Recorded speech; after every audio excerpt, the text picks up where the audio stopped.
Oo, sa senatorial level. Senator. Sa local level, walang unofficial dyan. Puro official yan. Puro unofficial. Puro official. Official ang local level, oo. Diba? Nagmi-meet na ang mga municipal boards saka provincial boards.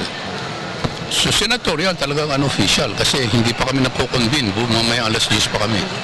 Sir, Doon lang mag-umpisa ang official count. Sir, may mga nagre-request na daw po ng mga municipalities na baka pwede na daw po sila makapag-transmit and proclaim kahit po hindi pa 100%. Lalabas na yung resolution namin. Paano po yung sistema dun, sir? Gagawin na namin yung resolution namin. Magpo-proclaim na lahat. Pwede na mag-proclaim mamaya paglabas ng resolution namin. Gaano po kalaki, sir, yung ibababa ng threshold if not 100%? Paano po? Threshold, basta nakita nila sa computation na hindi naaabutan doon sa naiiwan pa, po-proclaim na nila. Yun ang usapan. Walang Wala pa. Ang alam ko, wala pa. Meron na ba? Kasi lahat ng proklamasyon ka lang i-clear dito sa amin eh. Ano po ba yung threshold sa proclamation? Wala. Ang threshold is pag hindi naaabutan based on the computation doon sa kanila, po-proclaim na nila. Yun ang threshold.